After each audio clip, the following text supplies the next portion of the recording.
गांव की शोभा नाली पे बाग की शोभा बाग माली की से शोभा माली से और घर की शोभा गढ़वाली पे भजन की शोभा ताली से और ससुराल की शोभा लला वो तो सब कोई जानते हो टॉप सारी हो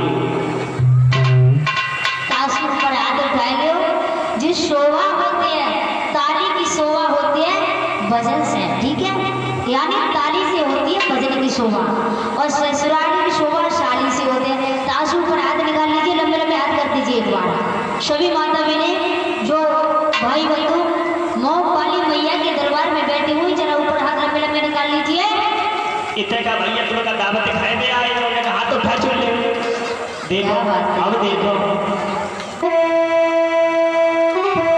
अब देखो जी के रहो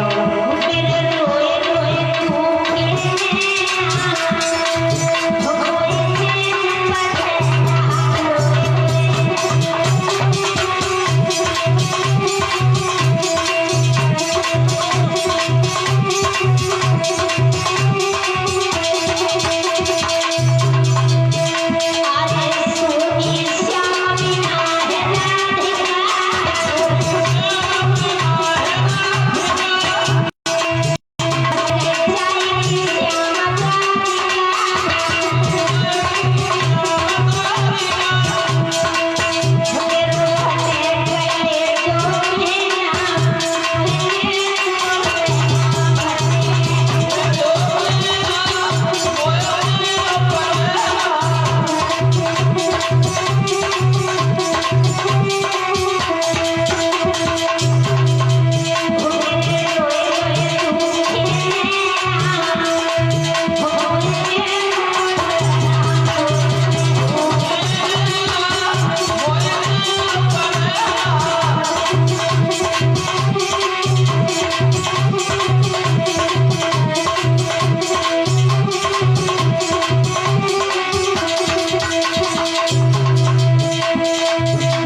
रार भैया बिना बेसकी रार छुटेगी तो चक्कर पया बड़ा चले जाता। हाँ चक्कर बहुत स्पीड कर देता है ये।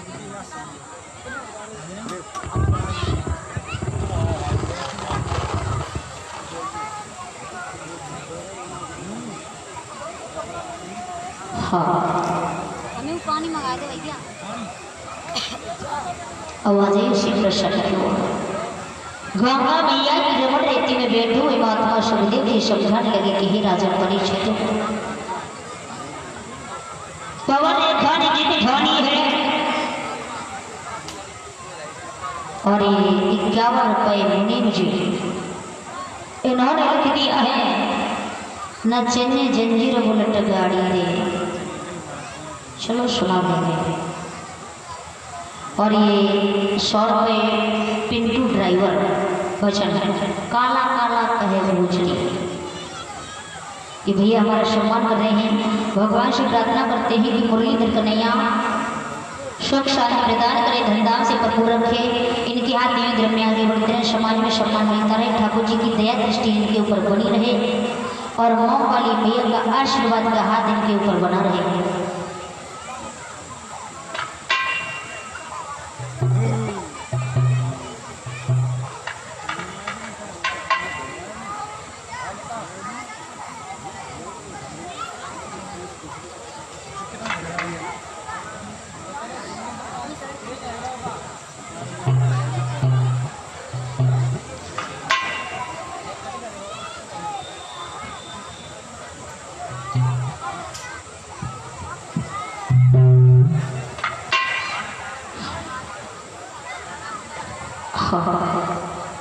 जैसी उसने जिद ठानी है और जिद ठान करके जब पवन रेखा चली है तो इधर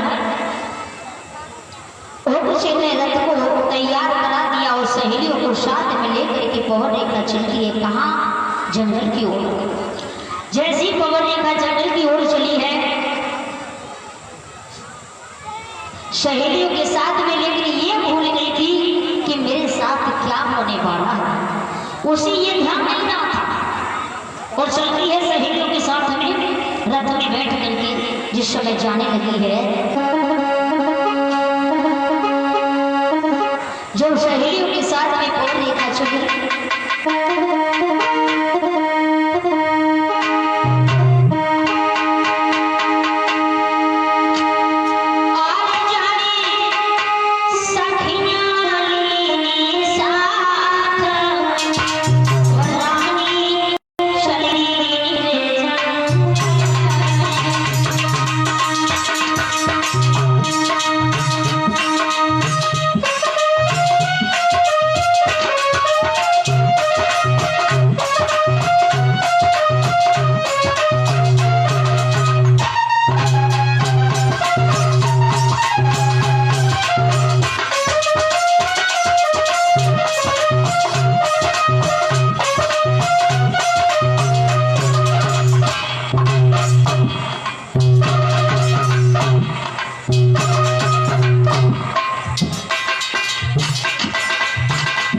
पवन रेखा ने सहेलियों को साथ में लिया है और सहेलियों को साथ लेकर के रथ में बैठ कर के जंगल की ओर चली। वो क्या है? जाने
जैसे ही पवन रेखा ने सहेलियों को साथ में लिया है और चलती है, बिल्कुल देर नहीं की, ये चार बच्ची जा रही है, बड़ी खुश होती जा रही है।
उसने देखा सहेली को साथ में लिया है पवन रेखा ने, जीव पहुंच गई जंगल में, जाके नैने छोड़ी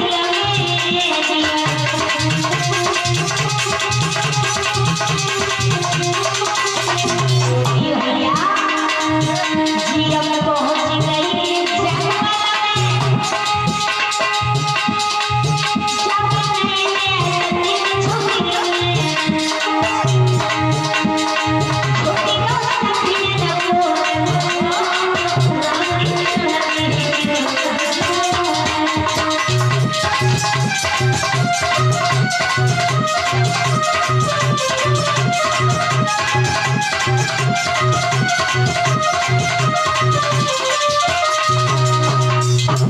रानी पवन रेखा सहेलियों को लेकर के साथ में कैसी की बात बना रहे ऊपर करते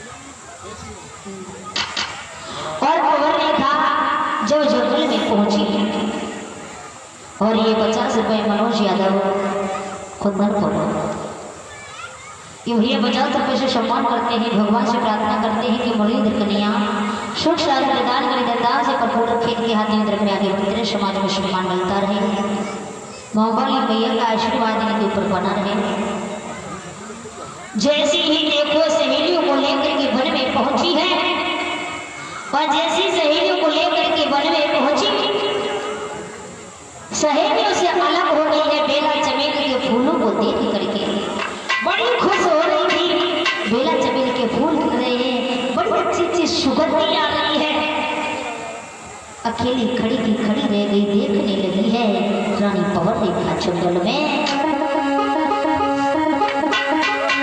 खेलिया जो रानी अकेली भरने खड़ी, कैसी भमराए पूजे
देखा है।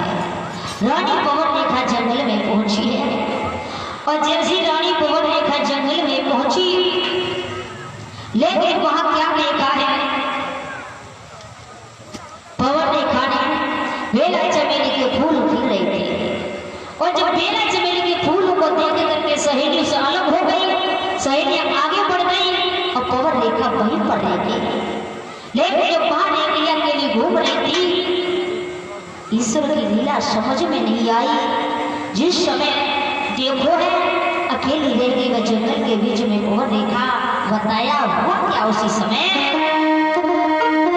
कि बनी गई मेरी गति की रानी।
जैसे ही देखो है और रानी जिस समय आंधी आ गई है पवन रेखा जंगल के बीच में, और जैसे ही उन्होंने देखा आंधी देखी है, पवन रेखा ने अपने सिर को दोनों घुटनों के बीच में दे लिया और सोचने लगी, रोने लगी है मेरा इस जंगल में कोई नहीं है, कौन बचाएगा, न जाने क्या होने वाला है। लेकिन इधर तब तक एक राक्षस आ गया और जब राक्षस आया है, राक्षस ने सुंदर युवक को देखा, रानी पवन रेखा को देख के मोहित हो गया, पागल हो गया। और ये 50 रुपए अनुज यादव खुंदन पर, ये 50 रुपए से सम्मान कर रहे हैं। भगवान से प्रार्थना करते हैं कि मुरलीधर कन्या सुख शांति प्रदान करे, दंदान से प्रभु रखे। और इन्होंने लिख दिया है कामा की दीवानी वाले जाओ। चलो एक लाइन सुना देते हैं।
और इन्होंने लिख दिया पिंटू भैया ने, काला काला कहे गुजरी।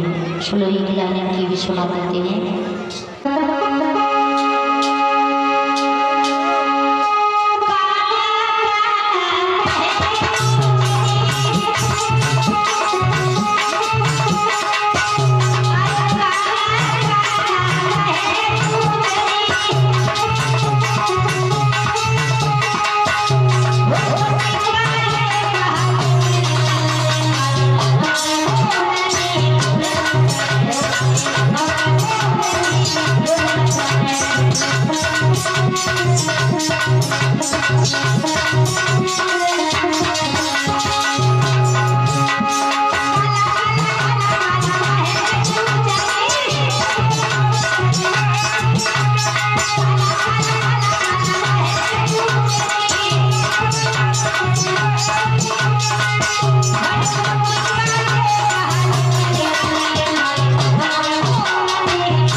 और ये 50 रुपये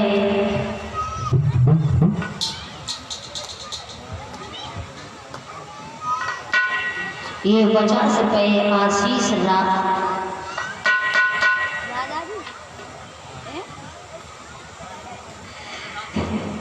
ये 50 रुपये आशीष राजा जी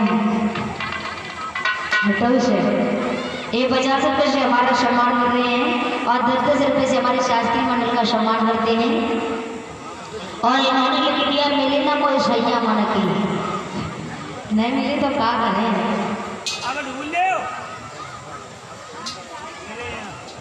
और भैया ने लिख दिया मुनीम जी ने, न चाहिए जंजीर बुलेट गाड़ी है। चलो एक लाइन इनकी सुना देते हैं, ठीक है।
और ये 100 रुपये सुधीर यादव चंद्राई के रहने वाले,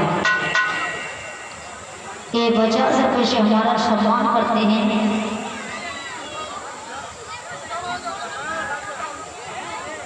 और ये 100 रुपये रामवीर सिंह हटो से, कि भैया 100 रुपये से हमारा सम्मान करते हैं। भगवान से प्रार्थना करते हैं कि मुरलीधर कन्या सुख शांति प्रदान करे, धनधाम से भरपूर रखे, इनकी हाथी उधर में आगे बढ़ती रहे।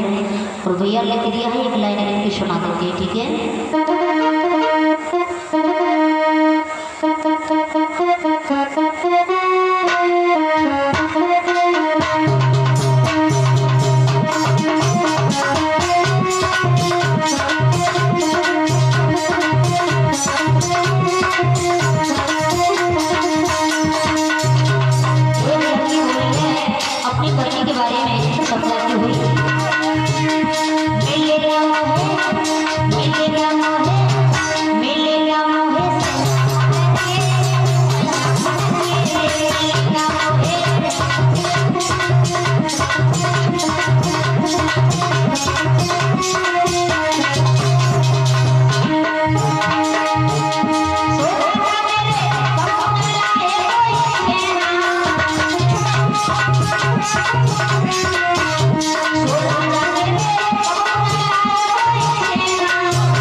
और अब आ जाइए कथा की ओर। क्यों?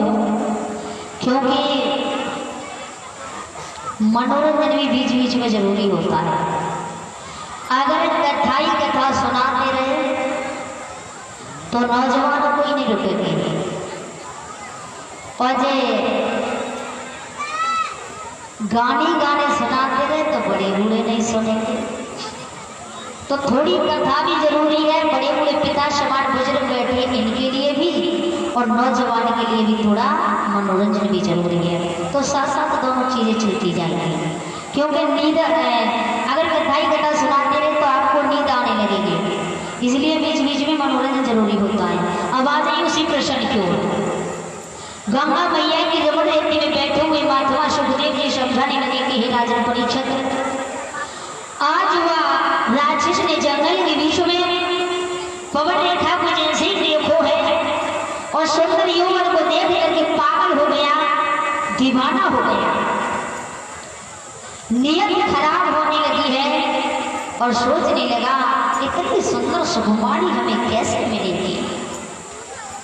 क्योंकि बताते हैं कि नैनन की गासी बुरी वर्धे तिकले जो चीर, खान पान बावे नहीं दुर्बल हो तो शरीर और रामा। लेकिन एक कवि कहता है कि बुरा प्रेम का फंद है और जय दिल में बसे जय प्रेम, प्रेम के वश में आएंगे भूल जाए सबने मेरे भैया। सब कुछ भूल जाते हैं। ये प्रेम बहुत बुरी बीमारी बताया है, ये रोग ही बुरा है। पवन रेखा का सुंदर युवक को देखकर के राक्षस पागल हो गया, दीवाना हो गया। उसने अपना विवेक बुद्धि सब कुछ खो दिया। क्योंकि एक कवि लिख रहा है प्रेम के बारे में।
लेकिन हमेशा ध्यान रखना, पराई स्त्री पर कभी नीयत खराब मत करना। और जो पराई स्त्री पर नीयत खराब करते हैं उनकी अक्सर करके मौत होती है, लफड़ा में पड़ जाते हैं। विचार किया राक्षस ने, और विचार करने के बाद उसी समय उसने उग्रसेन का रूप बना दिया। और जैसे ही उग्रसेन का रूप बनाया है और रूप बना करके उग्रसेन का रानी पवन रेखा के पास आ गया। और रानी पवन रेखा के पास आके आवाज लगाई, रानी आंखें खोलो। रानी कान लगी, देखा तुम यहाँ कैसे आ गए? बोला तुम नहीं जानती हो, तुम्हें यह तो पता होगा कि तुम्हारे बिना हम एक पल तुमसे दूर नहीं रहना चाहते रानी पवन रेखा। और तुम चली आई, घर में हम अकेले रह गए तो मुझे बिल्कुल अच्छा नहीं लगा, इसलिए मैं भी पर चला आया। पवन रेखा तो आज तरह तरह की बातें करने लगा है। रानी पवन रेखा कहने लगी तुम तो समझदार हो, ज्ञानी हो, विद्वान हो, फिर ऐसी बातें महाराज क्यों कर रहे हो? अब तो राजा उग्रसेन हो तो माने, वो तो राक्षस था, नहीं माना, और जब नहीं माना है वो क्या है?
राक्षस ने रानी पवन रेखा के साथ में और जैसे उसने छल किया है, रानी पवन रेखा देखने लगी है और करने के बाद वो अपने रूप में आया।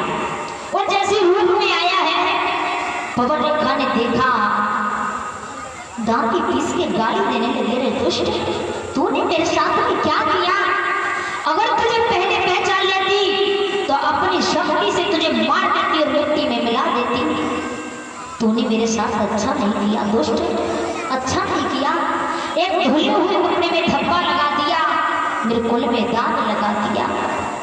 पर याद रखना मेरी कथा के प्रेमी सज्जनों, एषा न विद्या तपो न दानम ज्ञानम न शीलम गुरो न धर्मे तेन लोके भूमिभाग भूता मनुष्य रूपेण प्रभाचरति। न यस्य न विद्या न तप है, न ज्ञान है, न शील है, न गुण है, न धर्म है। ऐसे मनुष्य आज भी इस पृथ्वी पर एक मृग के समान चल रहे हैं। बोला जिसने जब ऐसा किया है, रानी को बड़ा क्रोध आया और रानी कहने लगी, रे दुष्ट, अरे दुष्ट, तुझे पहले पहचान लेती तुझे मैं कब की भस्म कर देती। और कहने लगी रानी पवन रेखा,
अपनी शक्ति से तुझे कब का भक्षण कर देती।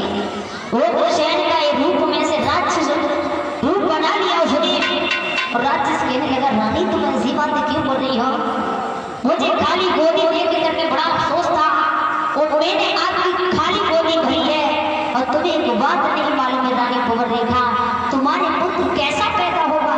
कहने लगी जान क्यों, तेरे जैसा दुष्ट पैदा होगा और कैसा होगा। जवाब दिया नहीं, दुष्ट पैदा नहीं होगा, तुम्हें एक बात नहीं मालूम है रानी कुंवर रेखा, तुम क्या जानो, तुम एक बात नहीं जानती हो, मेरे जैसा दुष्ट पैदा नहीं होगा। मेरी बात सुनो और समझो कुंवर रेखा।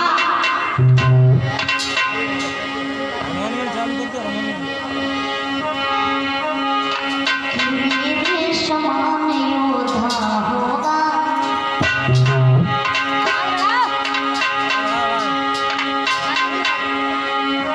कि मेरे समान योद्धा होगा, कोई मैं जीत न कोई पाएगा।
जैसी राक्षस शिकार राक्षस कहने लगा है कुंवर रेखा, सच एक बात नहीं तुम जानती हो,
हाँ, आज जैसे ही देखा है भैया, खबर देखा से जवाब दियो है कि रानी तुम नहीं जानती हो, ऐसा वीर बहादुर पैदा होगा जो देवताओं की तो बात ही क्या है, इंद्र भी उससे हार करके जाएगा। इतना कहने के बाद पांव पटकता हुआ राज्य वहां से चला गया, और जब राज्य चला गया है तो रानी खबर देखा और अपनी सहेलियों के साथ में, तब तक सहेलियां आ गई, और जब सहेलियां आई हैं तो सहेलियों ने दशा को देखा। सहेलियां पूछने लगी, बहन जब हम तुम्हें छोड़कर गए तो बहुत अच्छी दशा थी तुम्हारी, बहुत अच्छी थी, और अभी तुम्हारे वस्त्र कैसे फटे नजर आ रहे हैं, क्या हुआ? श्रृंगार सब उजड़ गया, वस्त्र तुम्हारे फट गए, रानी क्या हुआ? रानी पवन रेखा से सवाल कर बैठी सहेलियां और बोलती है,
रानी पवन रेखा से सवाल किया है।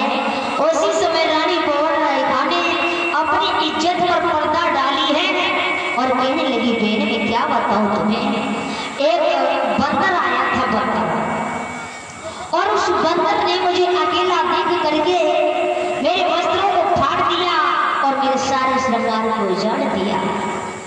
इतना कहने के बाद पवन रेखा सहेलियों के साथ में घर चली आई, और जब घर चली आई है तो धीरे धीरे कुछ समय व्यतीत हुआ, 9 महीने व्यतीत हुए हैं, बच्चा पैदा होने का समय आ गया। माघ शुदी 13 गुरुवार के दिन बेटा को जन्म दिया। जन्म होने से पहले आंधी तूफान आने लगे, पर ध्यान रखना भक्तों, हमेशा याद रखना, किसी के घर में यदि बेटा पैदा हो या बेटी पैदा हो, संतान पैदा होने से पहले अगर आंधी तूफान आने लगे, या तुमसे पैसा चला जाए, या तुम्हारे घर में अशुभ होने लगे, तो समझ लेना कोई राक्षस पैदा हो रहा है। और संतान पैदा होते समय तुम्हारा कर्ज वापिस आ जाए, बिगड़ा हुआ काम बन जाए, मेहमान आ जाए, तुम्हारी लॉटरी खुल जाए, समझ लेना कि मेरे घर में कोई भगवान का भक्त या भक्तिन पैदा हो रही है। भैया जैसी पवन रेखा ने जन्म दियो है, आंधी तूफान पहले आने लगे हैं, और जब आंधी तूफान आने लगे हैं और जैसी जन्म हो गया तो आंधी तूफान बंद हो गए। आंधी तूफान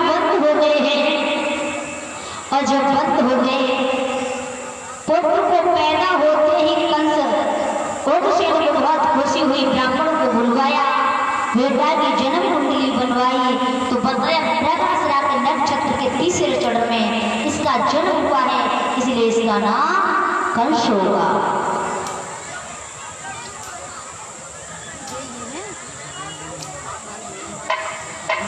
अब भैया दक्षिणा लेकर के वो तो वहां से चले गए और वही बेटा धीरे धीरे बड़ा होने लगा है। जब बड़ा होने लगा तो बड़ा अत्याचार करने लगा है। जब अत्याचार करने लगा है, खेलते हुए बच्चों को देखता है, शरीर में उठा के फेंक देता है और बच्चों को देखता है, किसी से कुछ पूछता है, किसी से कुछ पूछता है, किसी की जीभ को काट देता है। बहुत अत्याचार करने लगा।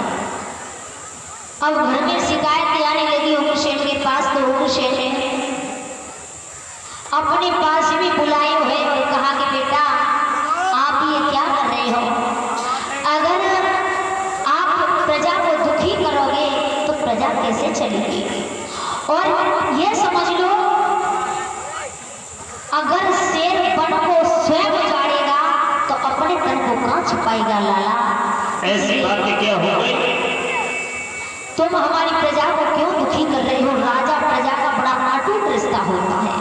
पिताजी, हाँ, आप कह रहे हो कि किसी की मैंने जीभ को काट लिया, किसी के सर को फोड़ दिया, किसी के पैर तोड़ दिए। बुलाओ तेरे सामने, कौन है वो?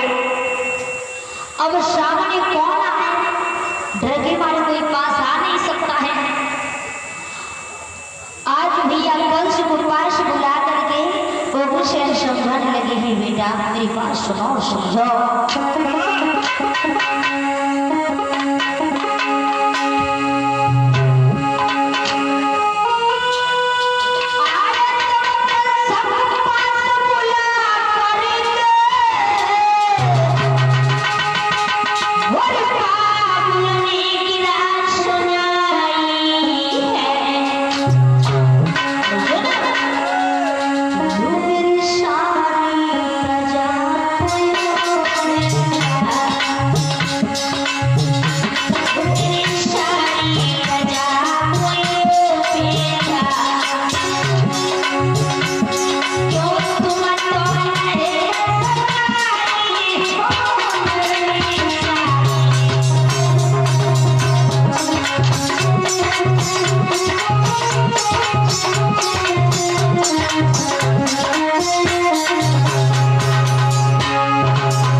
एक प्रजा के ऊपर होता है,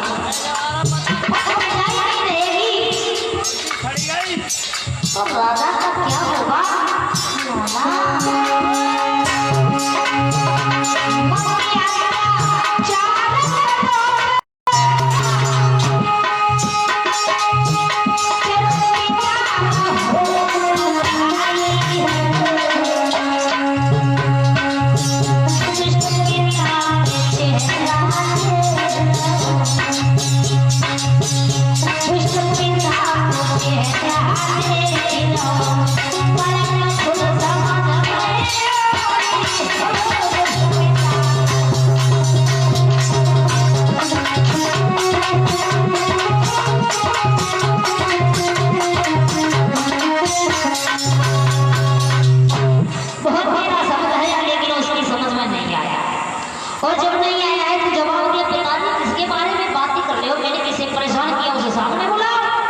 और हमें तो ये लोग कहा पिताजी अब तुम इस राज्य के लायक नहीं रहे, बुढ़ापा आ गया इसलिए तुम्हारी बुद्धि काम नहीं कर रही है। लाला, तुम ऐसा करो, थोड़ा आराम कर लो।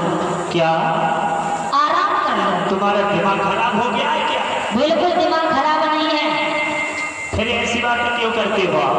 क्योंकि बुढ़ापा आ गया और बुढ़ापे में आराम की जरूरत है। बारे प्रभु, तूने हमें भी ऐसे लगाया तो क्या लगा के बढ़ जाए?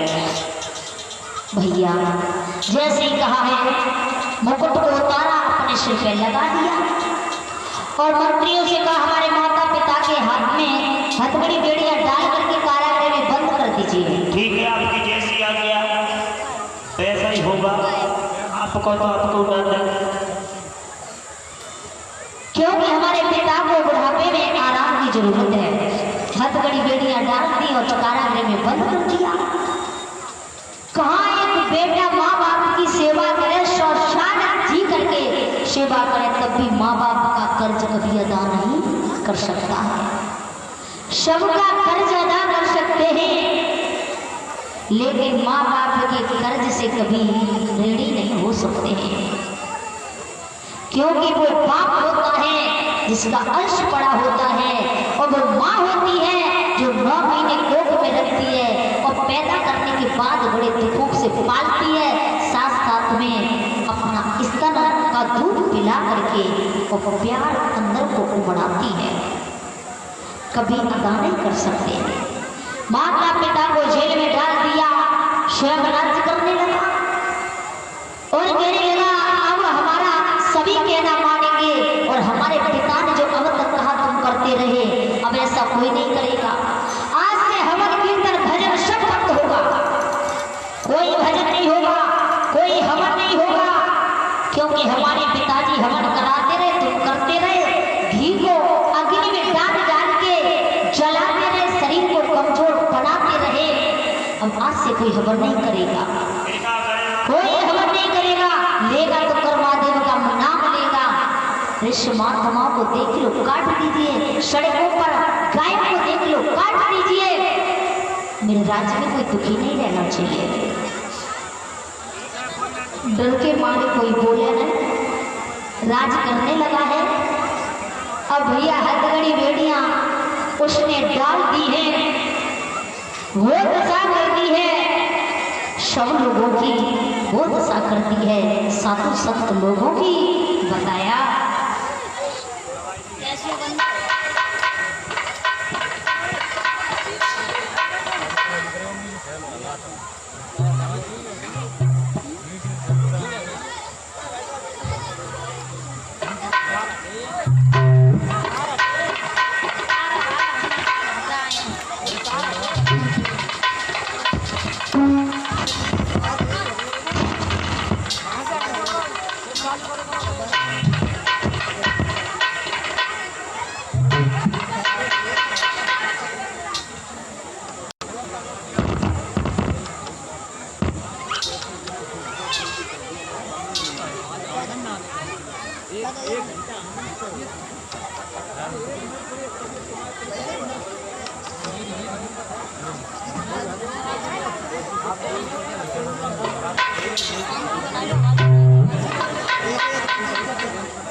आज भैया वो दशा कर दी थी उसने कि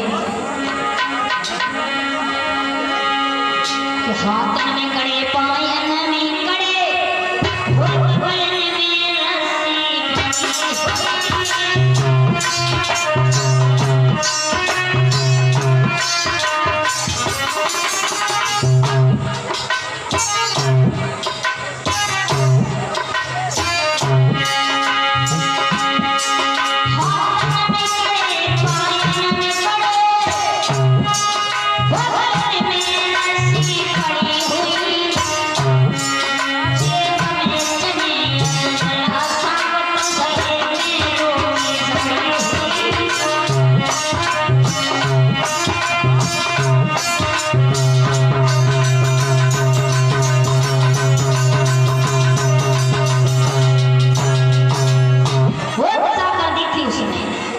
साधु संत लोगों को, और उसने कारागृह में हथकड़ी बेड़ियां डाल करके और बंद कर दिया है। और जब उसने बंद किया है, लगा के ना नहीं दवाई दे दी।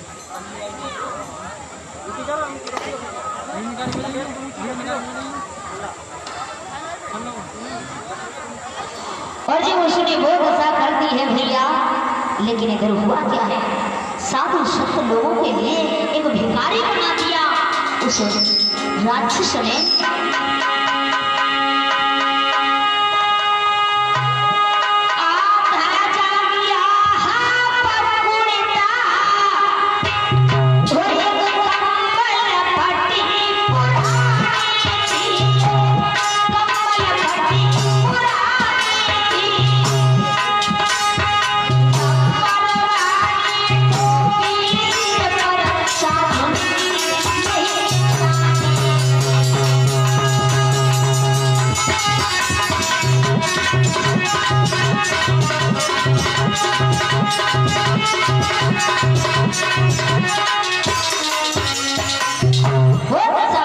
उसने, लेकिन भी अनजान दुखी होने लगे हैं सब लोग मथुरा में। राज्य करने लगा है कि आज गाय का रूप बना करके पृथ्वी देवताओं को लेकर के क्षीर सागर में चल रही है। जाकर की स्तुति की है, आकाशवाणी हुई कि अरे देवताओं तुम चिंता मत करो, सभी ग्वाल बाल बन करके रहो और मैं बहुत जल्दी आने वाला हूँ। और सहस्त्र मुखों के शेषनाग वो भी बहुत जल्दी आने वाले हैं और जो मेरी योग माया है वो मैया यशोदा के गर्भ से जन्म लेंगे। इस तरह से कह दिया है। पृथ्वी लौट आई, देवता ग्वाल बाल बन करके रहने लगे हैं और इधर शादी के लायक हो गया है कंस। तो उसने पूछा है कि मैं शादी के लायक हो गया, कोई लड़की हो मेरे लायक तो बता दीजिए। तो बता दिया है मगध देश के राजा जरासंध की लड़की है। वहां पहुंचा, जाकर के उसने जब पूछा है तो उन्होंने कहा ऐसे मेरी लड़की जाने वाली नहीं है। बोले क्यों नहीं जा सकती है? तो जवाब दिया है कि मेरे घर में एक हाथी है और उसमें इतना बल है, 10,000 हाथियों के बराबर बल है। यदि आप उसे हरा दो तो एक नहीं दोनों लड़कियों से शादी कर ले जाओ। कंस कहने लगा कहाँ है वो तुम्हारा हाथी जिसके बारे में बोल रहे हो बार बार? कहाँ है तुम्हारा हाथी? हमारे पास भेज दो। सो इधर से हाथी छोड़ दिया और कंस ने फुटबॉल बना। कंस ने जब फुटबॉल बना दिया है, जैसी भी यह फुटबॉल बनाई है,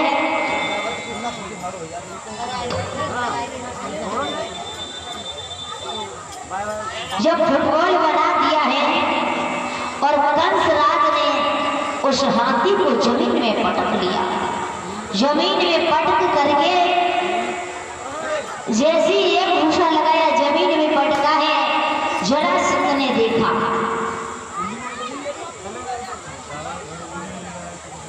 और जैसे ही जरासंध ने देखा तो दोनों लड़कियों से विवाह कर दिया और विवाह कर दिया है। सभी लड़कियों को लेकर के दोनों को कंस राज चला आया है घर, राज्य करने लगा है।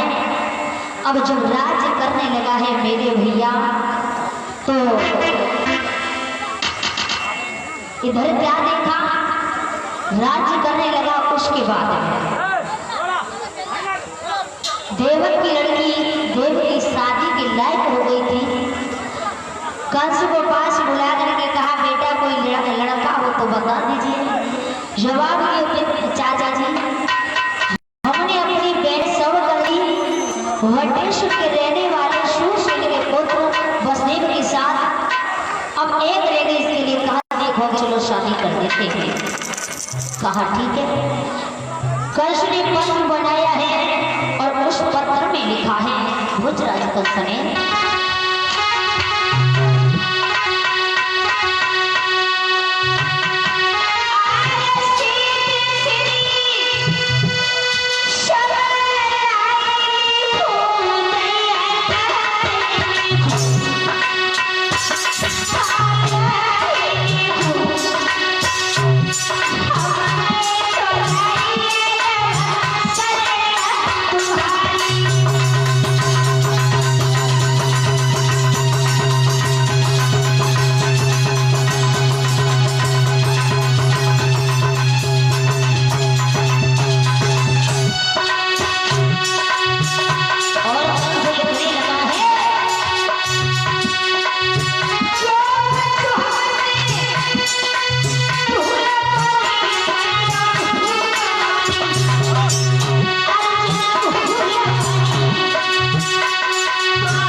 उसने पत्र बनाया और भेज दिया है वसुदेव जी के पास में। वसुदेव जी वहां से चले हैं भैया, और वसुदेव ने 18 विवाह किए थे। सबसे बड़ी रानी का नाम था रोहिणी, जो कंस के डर से मैया यशोदा के घर रहती थी। अब वसुदेव जी आ गए हैं मथुरा में, आकर के विधि विधान के साथ देवकी के साथ में विवाह हुआ। विवाह होने के बाद में विदा का समय आया तो विदा करने लगे हैं। आज मैया की जेब भर ली है। देवकी ने रोने लगी, कहने लगी माँ अब मैं ससुराल जा रही हूँ। जो रोने लगी है और ये 50 रुपए श्री इंद्र शेख दरोगा जी नगला जुला, उनके नाम की 100 रुपये आता था। इन्होंने लिख दिया है बैठती गम की तन्हाइयों में। चलो एक एक लाइन सुना देते हैं, बीच बीच में भी जरूरी है कि कुछ शाम को ज़्यादा टाइम हो जाता है, ठीक है। और ये 100 रुपये बजरंगी टेंट हमारे जो अनिल भैया हैं गणेशपुरा के रेट वाले 100 रुपये से हमारा सम्मान कर रहे हैं। भगवान से प्रार्थना करते हैं मुरीद कन्या सुख शांति प्रदान करे, धनधाम से भरपूर रखे, इनके हाथ ही धर्म में आगे बढ़ते रहे, समाज में सम्मान मिलता रहे और प्रभु जी की दया दृष्टि बनी रहे। एक एक लाइन सुना देते हैं।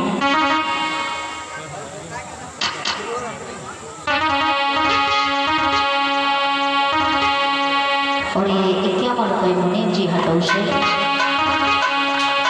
हरे बैठ के गम की तन्हाइयों में, और तेरे बारे में सोचा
और ये सुधीर भैया जी ने लिख दिया है लवरिया मुझसे आई लव यू बोल।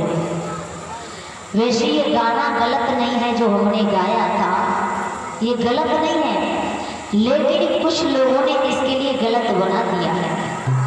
क्योंकि याद रखना जिसके जैसे विचार होते हैं वैसा ही सोचता है इंसान। ये गलत नहीं है। लमोरिया मेरे पीछे पीछे डोले, लमोरिया मुझे आई लव यू बोले। आई मानी मैं लव मानी प्यार यू मानी तो यानी संसार में प्यार नहीं होता तो कोई किसी को नहीं समझता। बेटे के लिए माँ से प्यार नहीं होता तो बेटा घर में नहीं रहता, और माँ को बेटे से प्यार नहीं होता तो माँ अपना दूध पिला करके बड़ा नहीं करती। पत्नी को पति से प्यार नहीं होता तो छोड़ करके चली जाती। पति को पत्नी से प्यार नहीं होता तो कब का तलाक दे देता, और भाई भाई में प्यार नहीं होता तो एक दूसरे को मार देते। जब दुनिया में प्यार नहीं होता तो रोजाना गोली चलती। क्योंकि प्यार की खातिर जिंदगी में जी रहे इंसान, और प्यार नहीं होता तो आज हम तुम्हारे यहाँ पर आने जाते।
और ये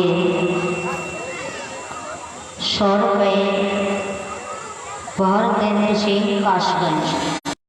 चलो सुना देंगे, ये अभी अभी रिलीज हुआ है दिल्ली से। और ये सुमित यादव, कुलदीप यादव, यदवीर उर्फ यद्दू, मोहित यादव ग्राम हटौ से ये 300 रुपये से सम्मान करते हैं। भगवान से प्रार्थना करते हैं कि मुरलीधर कन्हैया सुख शांति प्रदान के धनधाम से भरपूर रखे। इन्होंने लिख दिया है काय दिल तोड़े गए, सुना देंगे, ठीक है। और ये 50 रुपये सुमित यादव ग्राम ढूढ़ काशगंज सोहबत।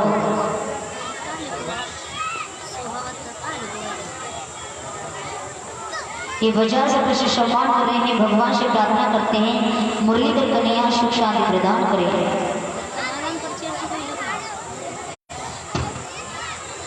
और 500 रुपये विपन भांजे 501 रुपये से सम्मान करते हैं।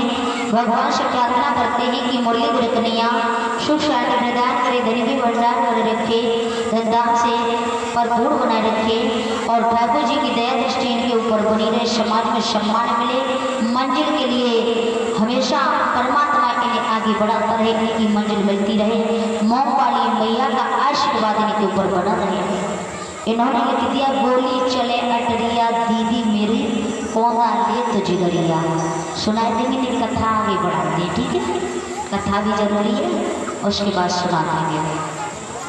सभी माता बहनी भाई बंधु प्रेम के साथ में जयकारा लगाएंगे। बोलिए मोमबड़ी मैया की। राज घुमाइले करो कैमरा अरे से तब तक ही घुमाइले करो और मंच पूरी ले लो कबू को हमारी दी। हाँ, अब आ जाए उसी प्रश्न की ओर।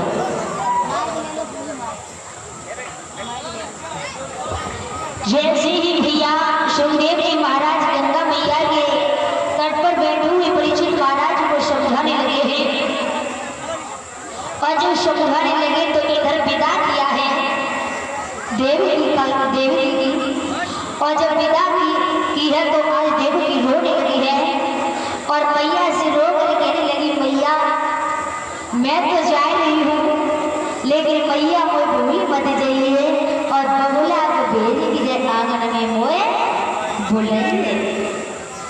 लेकिन याद रखना भक्तों, रोना भी 3 प्रकार का होता है।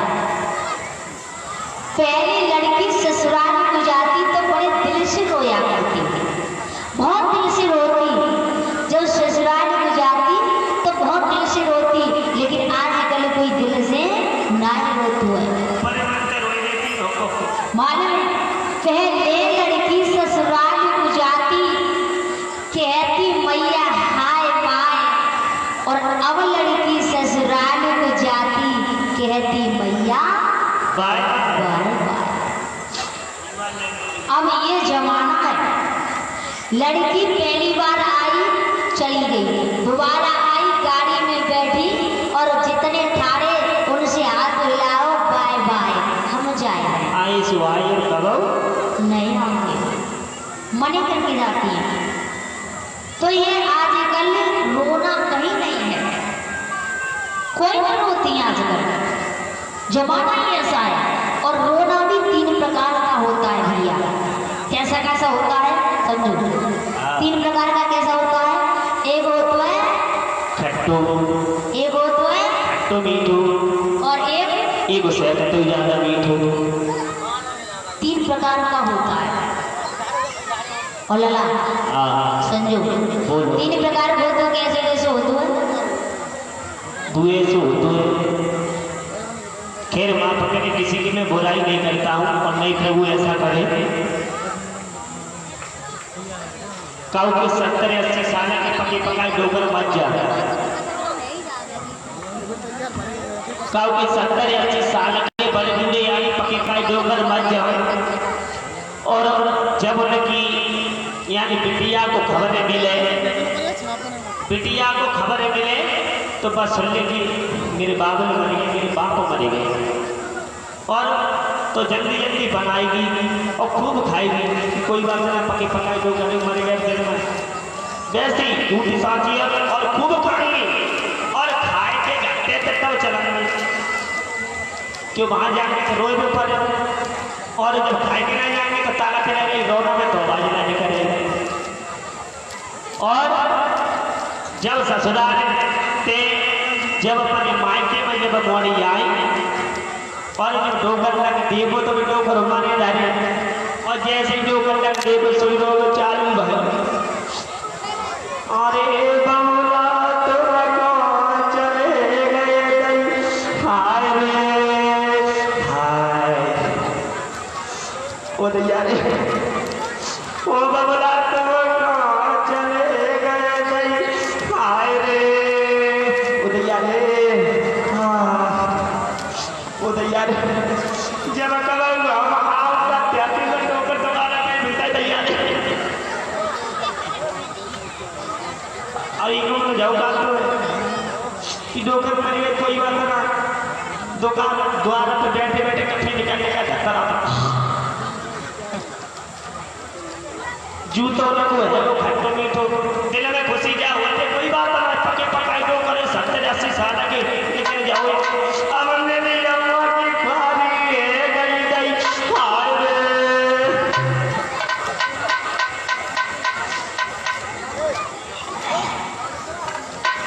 चुप रह जाओ, चुप है अब मेरी अम्मा की खाली है गई हाय दैया रे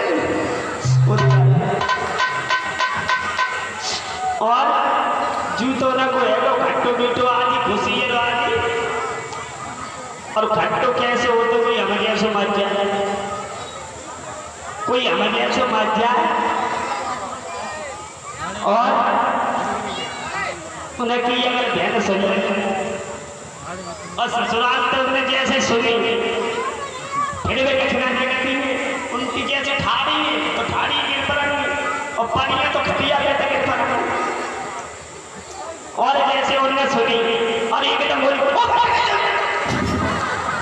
ओ भैया भैया तू कौन बोल दैया रे ओ भैया दैया रे बोल दे दैया रे भैया दैया रे समीर चल दैया रे अब ना भी दैया रे जूतो एगो ना को खट्टो सबरी भी टूटी और सेहत से ज्यादा मीठो कौन सा होता लगा सेहत पे ज्यादा तू का भरी जाओ करके मोड़ी की पीठ भरी जाओ करते का भरी जाओ गोद हाँ गोद भरी जाके गोद भरी जा तो आजकल ऐसा चलता है कि लड़की लड़का को पसंद करती है और लड़का लड़की को पसंद करता है और जब दोनों की राजी हो जाए जब गोद भरी जाए तो टेस्ट आता है और मीठे को डब्बा आए तो मीठे के डब्बा में लाओ जियो की सिम और जियो को खोलता दो सो जियो जियो फ्री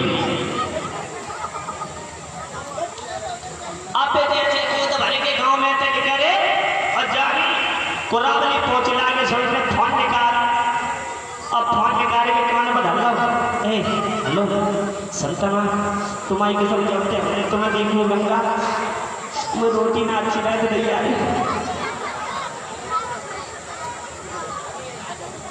ए हाँ कहाँ बोलो भोगा पाकर लगा इतनी तो मेरी अब तुम्हारी कसम ना पर बहुत चलते कारी बच्चे और कोई भी घड़ी है ऐसी मैं बाप निकलना है बहुत लड़ाई से तुम्हारी कसम ऐसी तुम्हारा नाम लगवाई जाए टेंशन मत ले लेकिन तुम गर्मी में मत जाओ ए रोटी खाई ले क्या घंटा बड़ा करना है फोन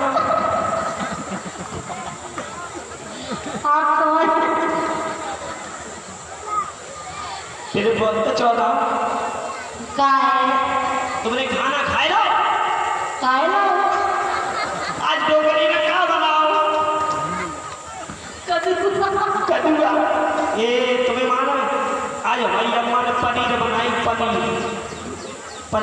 तुम्हारी कसम मठा बनाना तो क्या करें तुम्हारी कसम तुम्हारी याद के मारे मैंने तेज 500 वाले से कटना ऐसी धरती से देखो जब बुरी बुरी हुई सब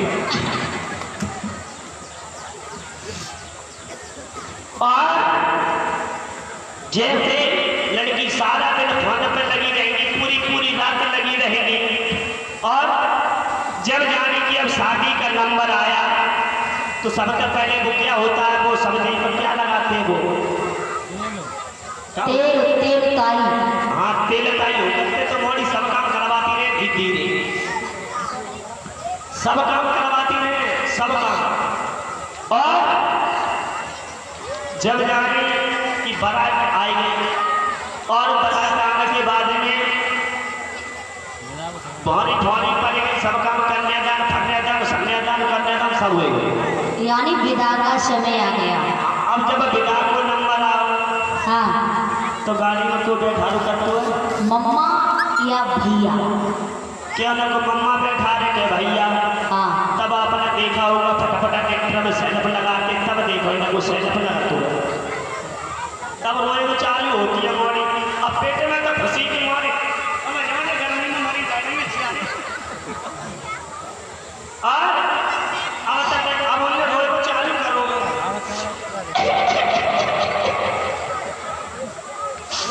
ओ दैया मैं खाने जा रहे थे यार,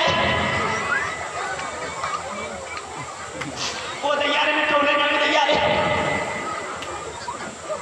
ओ मम्मी ये यार, ओ दैया मैं काम मत कर, दैया मैं टोले जाने थे यार।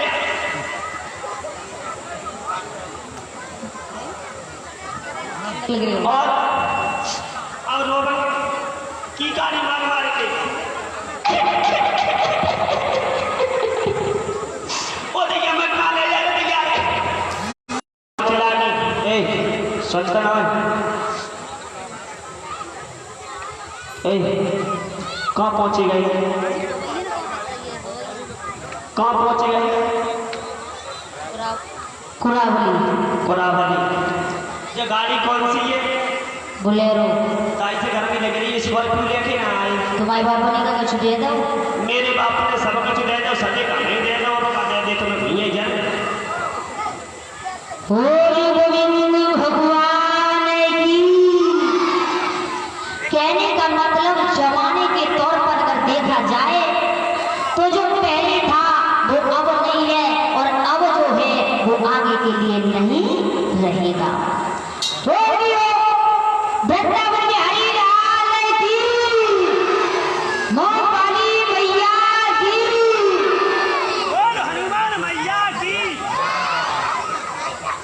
और ये 251 रुपये बजरंग कैंट, ये हमारे अनिल भैया जी गणेशपुरा के रहने वाले 251 रुपये से हमारा सम्मान कर रहे हैं। भगवान से प्रार्थना करते हैं कि भगवान के नैया सुख शांति बेदार करे, धंधाव से भरपूर रखे, इनके हाथ दियों ही धर्म में आगे बढ़ते रहें। अम्मा कह रही है, ओ अम्मा, अम्मा कह रही है हनुमान की मैया, हनुमान मैया नहीं ठेका, हनुमान मैया कोई तो जगह लगा तो थी, हनुमान मैया, हनुमान तो बाबा है। काय को गर्म हीट पकड़ रही है मैया, अम्मा खैरिया पड़ रही है। कथा समझ जानते हैं, कथा सुनो, हीट मत पकड़ो पहली बात। अरे बात सुनो, सब जानते रावण किसने मारा, सब जानते कंस किसने मारा, सब जानते सीता किसने चुराई, भागवती कराई जाते, खिट्टे हुए के दान पुण्य हो जाते, थोड़ा मनोरंजन हो जाता है। पहले के जैसे गवैया है तैसे सुनैया है, और अब ना है जैसे सुनैया और तैसे हुए गए गवैया। समझ गए? जैसा देश वैसा भेष बनाना पड़ता है। तुम बाई जरूर हो गई हो, शायद तुम्हें ये भी पता नहीं होगा कि तुम साधुओं को संतों के महात्मा हो। अगर तीनों में से मुझे एक अगर तुम अर्थ बता दो तो मैं तुम्हारे लिए बहुत समझ लूंगी। तुम मुझे ये बता दो, अगर इंसान भेष रखता है तो कुछ सोच समझ कर रखेगा। मैंने कभी अपने नाम पर शास्त्री नहीं लगाया। शास्त्री का अर्थ बहुत होता है। शास्त्री वो होता है जिसके लिए पूरे शास्त्र का ज्ञान होता है, वो शास्त्री होता है। साधु अलग होता है, संत अलग होता है, और महात्मा अलग होता है। लेकिन शायद तुम्हें ये भी पता नहीं होगा कि खुद ये संत है या साधु है या महात्मा चाहिए। अरे सुनो मेरी बात, तुम अकेली नहीं आई हो भागवत सुनने के लिए। अगर नहीं सुनना तो जानती नहीं हो कन्हैया कैसे पैदा हुई।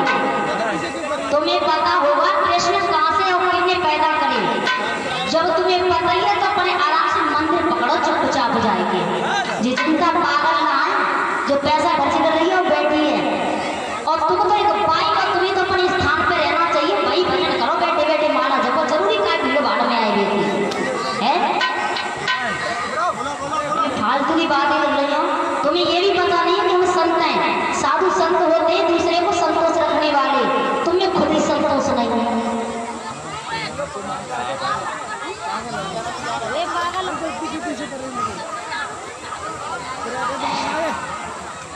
क्रैकन के दिन बहुत अच्छे से और ये 51 रुपए पिंटू यादव जो मुनीम जी के गुरु हैं, ये 51 रुपए से हमारा सम्मान कर रहे हैं।